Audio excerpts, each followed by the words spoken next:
En la jornada 19 de la Liga de Chipre, el AEL de Guillermo Ochoa visitaba el recinto de la Anorthosis. El AEL reafirmaba su buen momento futbolístico, aprovechando los espacios que se abrieron en el esquema rival en los primeros 2 minutos para que Saguo entrara casi caminando hasta la línea de gol. Pero el trámite no tendría nada que ver con ese inicio.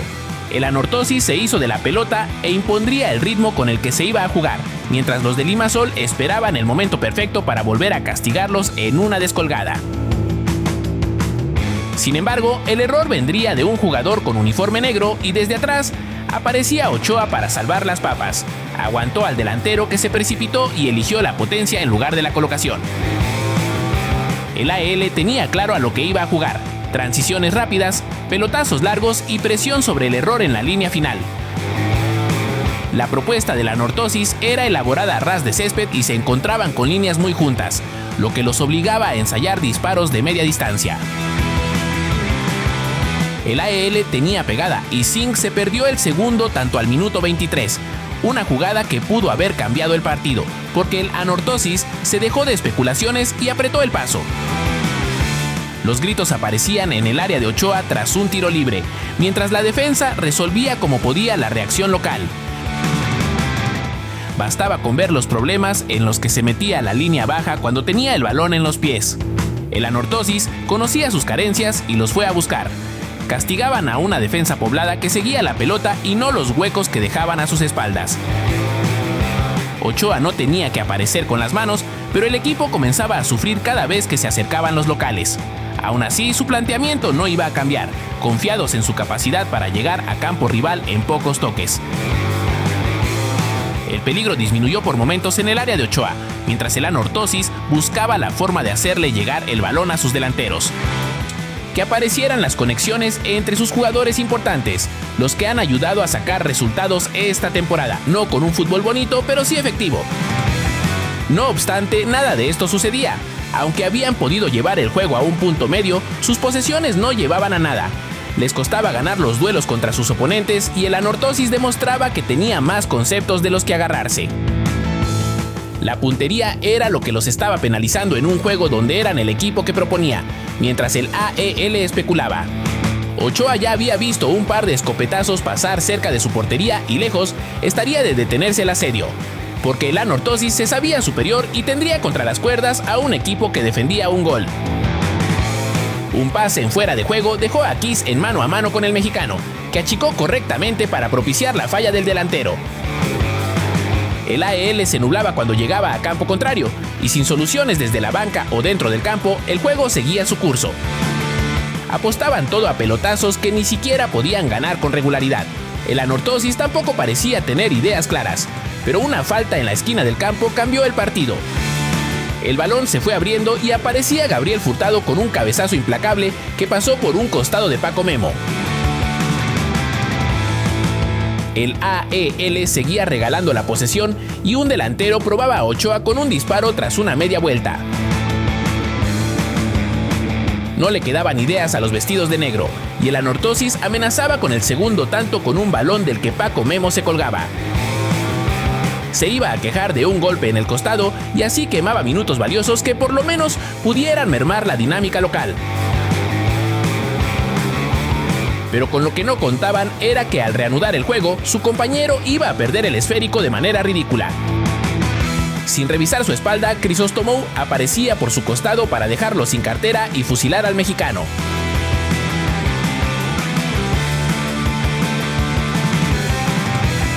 Sin respuesta, sin ideas y sin actitud, el AEL no iba a poder llegar a ningún lado y se concretaba el resultado.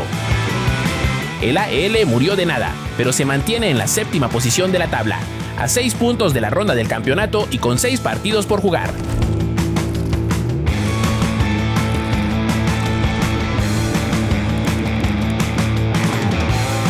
Se jugaba la jornada 18 de la Liga Griega, donde el AEK visitaba a las Teras de Trípoli, en el que Orbelín Pineda tendría acción desde el inicio.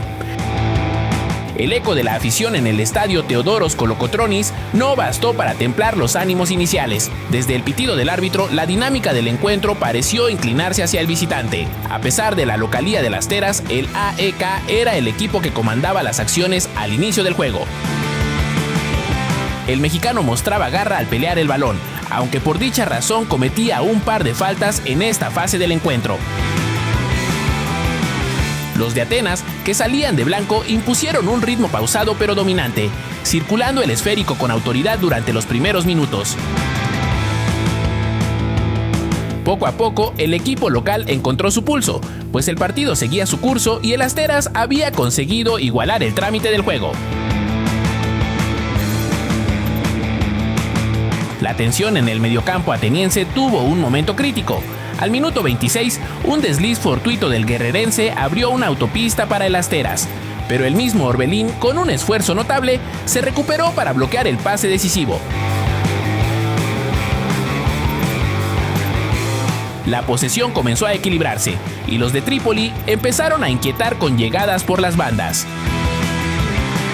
Sin embargo, el fútbol premió la puntería, ya que al minuto 37, Luka Jovic probó suerte fuera del área, con un disparo potente que venció al portero.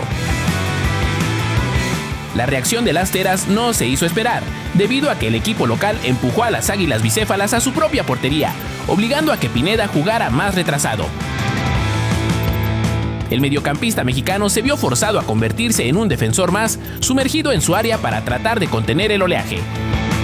Así finalizó la primera parte e iniciaba el segundo tiempo. En esta fase del encuentro, el Asteras logró intimidar al arquero con algunas aproximaciones, advirtiendo del dominio que les deparaba a los visitantes. La dinámica era clara y persistente.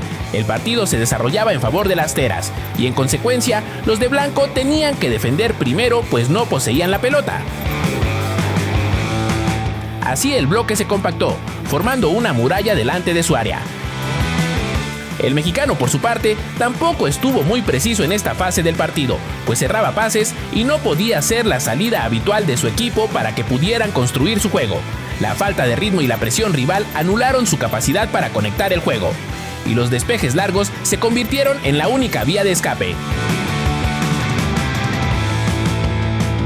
Se sentía la amenaza de las Teras, que llegaba con jugadas constantes a la portería de Tomás Strakosha.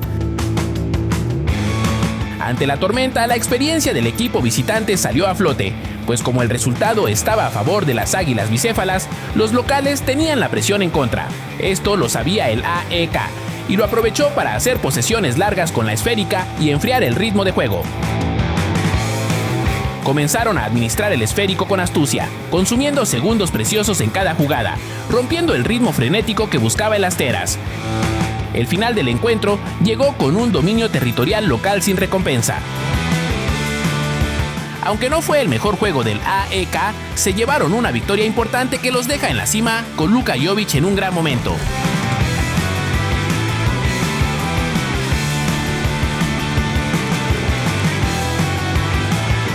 Se jugaba la fecha 22 de la Serie A, donde el Genoa recibía al Bologna. Johan Vázquez pisaba la cancha como el capitán del equipo genovés. El ambiente en el Luigi Ferraris prometía un duelo táctico y cerrado, aunque los rossoblù, con una incursión temprana, obligaron al guardameta local a estirarse. Advirtiendo de sus intenciones, la respuesta del Genoa no se hizo esperar. El defensor mexicano apareció como un inesperado lancero, pero su remate carente de potencia fue atrapado con facilidad por Skorupski. El encuentro entró en una fase de equilibrio tenso, ya que ambos conjuntos se medían con prudencia, intercambiando la posesión, pero sin lograr generar ocasiones claras de gol. La batalla se libraba entre líneas, con más fuerza que ingenio, y el esférico rara vez llegaba a las zonas calientes.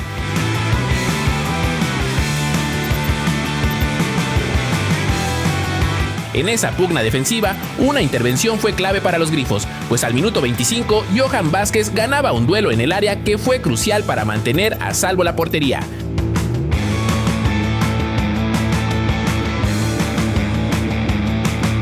Más tarde, el mexicano recibía un duro golpe por detrás cuando trataba de competir en el salto, pero por fortuna no pasaba nada grave y se incorporaba al juego.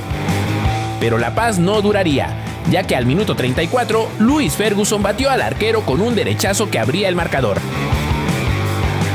El gol galvanizó al Bologna y el equipo emiliano presionó alto, atrapando a los locales y generando una sucesión de lanzamientos y córners.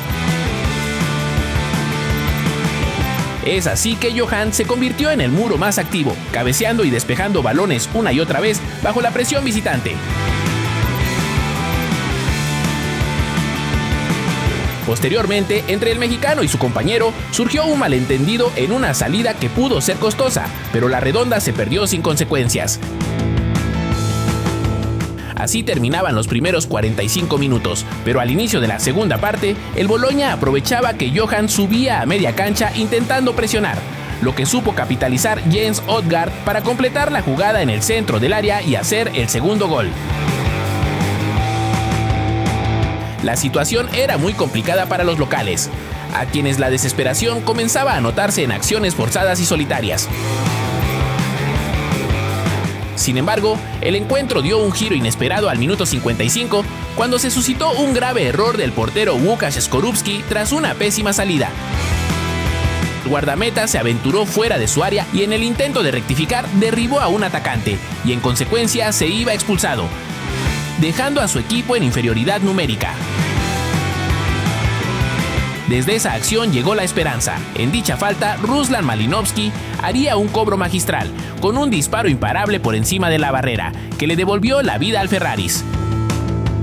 Los grifos pasaron de estar en la lona a tener el partido a favor y con el tiempo suficiente para remontar. El entrenador local movió piezas para aprovechar la ventaja, aunque en dichos movimientos el mexicano dejó el campo, dando paso a más artillería ofensiva. Estos cambios dieron sus frutos al estratega Daniele De Rossi, pues conseguían el gol del empate gracias a Caleb Cuban.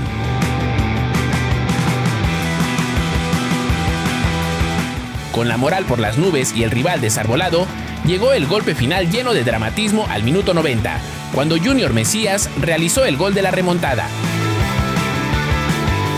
El silbato final encontró a un Genoa en éxtasis y a un Bologna hundido, víctima de su propio colapso.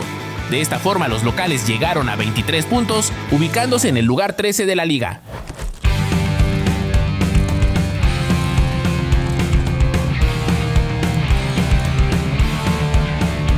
El Fulham tenía equipo completo tras la Copa Africana para el enfrentamiento contra el Brighton de la fecha 23. Raúl Jiménez iba a quejarse de un golpe por la espalda en los primeros instantes del encuentro, algo habitual por ser uno de los jugadores que le ayuda al Fulham a transicionar. Eran los locales los que tenían la iniciativa y con ayuda de su delantero avanzaban hasta el campo de las Gaviotas, que por el momento no encontraban contestación para la dinámica con la que progresaban los vestidos de blanco.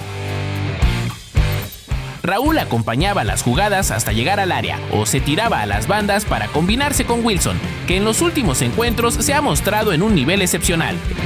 El Brighton se resistía y peleaba por asentarse en el campo, con o sin balón, tapando los espacios con más rapidez y respondiendo a la buena dinámica de sus rivales con marcas más pegajosas. El trabajo de Raúl para iniciar desde el medio campo y abrir hacia las bandas se endurecía por momentos, sobre todo por el marcaje personal que tenía encima, pero dejó un par de jugadas con Henry, una al limpiar espacio para que el galés jalara el gatillo con un jugador respirándole en la espalda. Otra apareciendo en diagonal para recibir el pase, dándose la vuelta, dejando en el piso al defensor y estrellando un escopetazo en la humanidad del guardameta. Eran minutos de dramatismo en el área de las Gaviotas que acababan saliéndose con la suya, proponiendo poco o nada en la primera media hora de juego, centrándose en defender, en no permitir que Raúl fusilara al portero o que siguiera siendo un gran catalizador en las transiciones de los Whites. En su primera aproximación a la meta de Leno, Yacine Ayari le dobló las manos al guardameta alemán para despertar a la parcialidad visitante que viajó a Londres. El equipo no volvió a ser el mismo tras el gol en contra. Los visitantes tomaron el balón y no les permitieron reanudar la armonía que habían mostrado antes del tanto, utilizando el momento anímico para volver a tocar la puerta. En un momento el partido se les fue de las manos. Raúl ya no podía encontrar a Wilson en el mar de piernas y apoyaría en su área para defender, luchando contra viento y marea para ganar un rebote o aprovechar un mal fildeo de la zaga que no iba a llegar. Raúl entraba en una mala dinámica al momento de servir como poste para sus compañeros, incapaz de ser lo vertical que él quería, de romper las líneas del Brighton con pases de primera. Su sociedad con Wilson se había roto, no solo porque ya no se encontraban en el terreno de juego, sino por equivocaciones que le devolvían la posesión al rival. La maquinaria del Fulham buscaba volver a funcionar de la misma manera, pero lo hacía a medias, con resultados buenos y malos. En general, el panorama era inconsistente para Raúl y los suyos, sin poder generar el mismo peligro que antes del gol, avanzando a trompicones a la portería que defendía Verbruggen. El Brighton amenazaba con el segundo y después de varias oportunidades donde pararon en seco al mexicano, Raúl iba a comandar una descolgada respetando la pasada de Chukwueze, que no dio para más. Posteriormente metía la cabeza en 2 intentos de las gaviotas por poner el esférico en el área, porque daba la sensación de que un gol de cualquiera de los dos lados iba a ser decisivo. El Brighton valoraba más la posesión en esta segunda mitad, mientras que los pelotazos largos a los delanteros de parte de los Cottagers abundaban, con Raúl moviéndose a lo ancho del medio campo, buscando comodidad para proyectar a alguno de sus compañeros, pero sin la precisión necesaria. Un genial pase del central ponía a competir en velocidad a Chukwueze. El defensor fildeaba terrible y el nigeriano definía con una precisión quirúrgica. Inmediatamente Jiménez le robó la cartera al lateral, generando una oportunidad para sus compañeros que Kearney estrelló en un central. La reconversión de las gaviotas fue brutal y en pocos toques se pusieron frente a la portería para fusilar a Leno. No obstante, Welbeck estaba en posición antirreglamentaria al momento del pase. Los Whites, motivados, respondían hilando una gran jugada en la que participó Raúl en 2 instancias, pero en la más importante, su disparo era espantoso. Fuera de esa acción, el equipo no mejoró y por el contrario regresaban los pelotazos y el peligro volvió a su portería. La idea de Raúl era prolongar o proyectar alguno de los múltiples trazos largos que le mandaban a las bandas, pero cada vez que esto no resultaba y la pelota regresaba a sus rivales, el peligro era latente. Podían perder el partido en cualquier instante.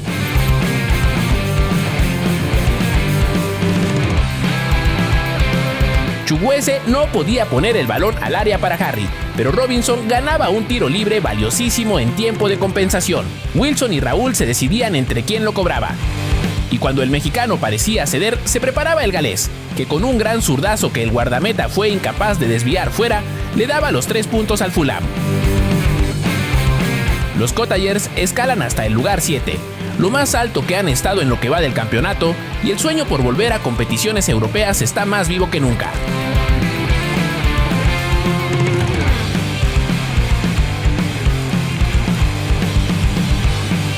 El ambiente en Tynecastle Park, siempre eléctrico, presagiaba un duelo de alta intensidad entre 2 equipos punteros de la liga.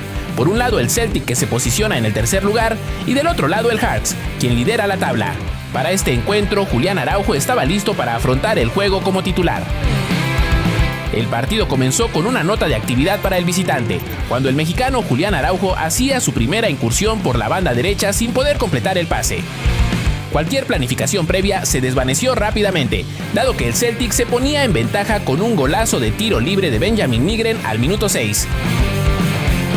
La anotación le daba estabilidad a los Boys, quienes tomaron el control del esférico, circulando con paciencia y obligando a los locales a perseguir la redonda. En este esquema, el rol del lateral mexicano fue definido por la necesidad del equipo. Julián Araujo servía a su club en las transiciones, teniendo que hacer recorridos largos por la banda. Su carril se convirtió en una autopista de ida y vuelta, apoyando el ataque y recuperando rápidamente su posición. Julián también hizo una buena labor en sus coberturas, pues su lectura del juego le permitió interceptar envíos que buscaban explotar los espacios tras él. Sin alardes, Julián cumplió con la tarea asignada, siendo un muro difícil de superar en su flanco.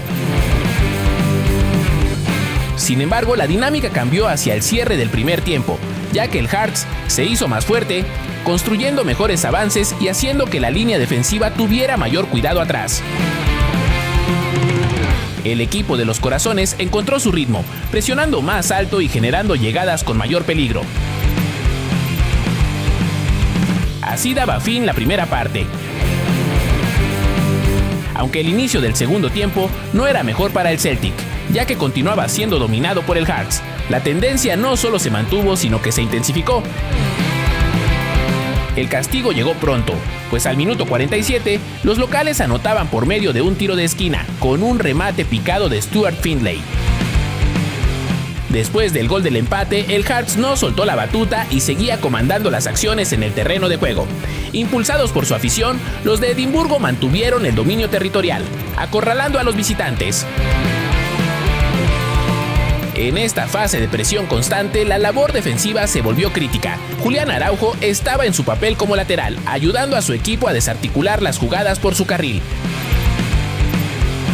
Una pequeña mejora en la salida del balón les permitió ganar metros. Así, al minuto 62, Tomás Chvanchara se proyectó al frente, quien le puso medio gol a Yang Hyun-jun para empatar el juego.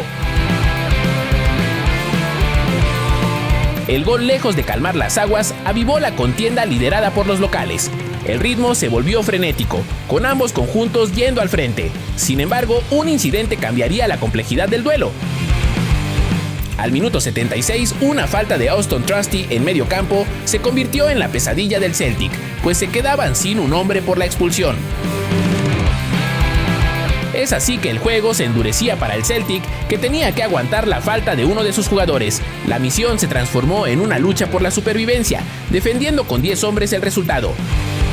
El conjunto local lógicamente redobló su asedio y se fue acercando cada vez más hasta que al minuto 87 Claudio Braga pudo doblegar al arquero con un disparo a quemarropa.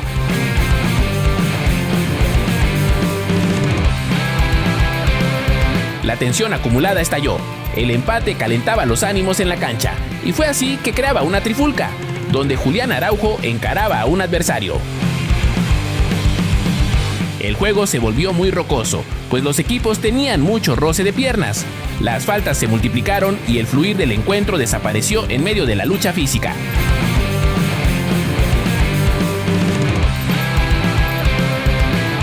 Araujo supo adecuarse a la intensidad que exigía el juego al cierre del partido, demostrando temperamento en un entorno caldeado. Y antes de que se escuchara el silbatazo final, Julián se enfrascaba contra un adversario. De esta forma, el Celtic suma una unidad que los baja al tercer lugar de la tabla, siendo ahora superados por los Rangers, que ganaron en esta jornada.